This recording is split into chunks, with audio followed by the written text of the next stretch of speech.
La Voz del Derecho presenta Punto de Referencia. La columna del doctor José Gregorio Hernández Galindo. Presentamos un cordialísimo saludo a todos los oyentes de La Voz del Derecho en Colombia y en el mundo. Definitivamente no solo se está aplicando el llamado Fast Track para reformar la Constitución y hasta para sustituirla, sino que el Congreso ya no es libre. Carece de iniciativa en materias que, por su misma naturaleza, como la justicia, son de su resorte y no puede modificar las iniciativas a su conocimiento. El debate de este 13 de marzo en el Senado sobre Justicia Especial de Paz fue deplorable, porque no hubo discusión, porque faltó el intercambio de ideas y criterios, que es algo esencial en todo cuerpo colegiado, más todavía cuando se trata de modificar el estatuto fundamental del Estado y la base del orden jurídico. Porque se declaró arbitrariamente la suficiente ilustración cuando era evidente que no la había. Claro está, si algo ha brillado por su ausencia en la recta final del proceso de paz, antes y después de los acuerdos, incluido el caso del plebiscito del 2 de octubre, ha sido la ilustración.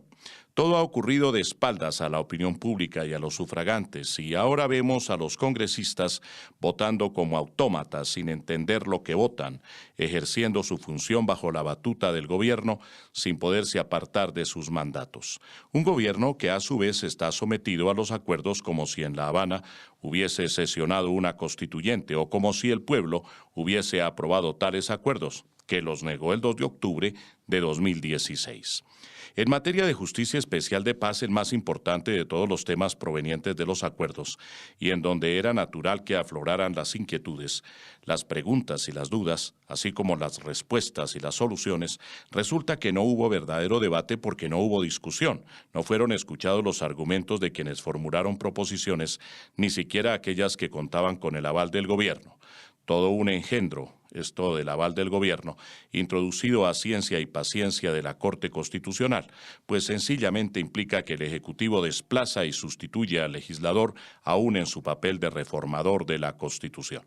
Eso es muy grave en una democracia, que unos proyectos de ley y de reforma constitucional sean llevados al Congreso, pero el Congreso no puede hacer nada. No pueda reformarlos sin permiso del gobierno y deba votarlos en bloque, y a la vez que el gobierno diga, como lo dijo textualmente el ministro del Interior, que no puede avalar proposiciones que se oponen a los acuerdos. Es algo que refleja un poder público rehén y hasta esclavo. Surgen allí muchas preguntas desde la perspectiva constitucional. ¿Para qué el Congreso? Es apenas, como lo hemos advertido aquí varias veces, un convidado de piedra, un monigote que apenas va a dar la apariencia de legitimidad de lo actuado, quiere dar la impresión engañosa en el sentido de que todo ha pasado por su previa deliberación y análisis. ¿Qué validez puede tener un acto reformatorio de la Constitución cuando ni siquiera se ha dado lugar a debatir puntos tan importantes como la propuesta de aplicar la meritocracia en la selección de los magistrados o el de la impunidad para el narcotráfico, claramente planteado por el fiscal general de la Nación? La Corte Constitucional se entregará definitivamente y claudicará en el ejercicio de su función esencial.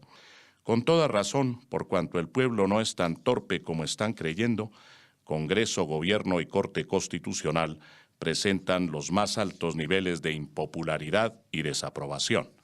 Hasta pronto. Escucharon Punto de Referencia. La columna del doctor José Gregorio Hernández Galindo. Una presentación de La Voz del Derecho.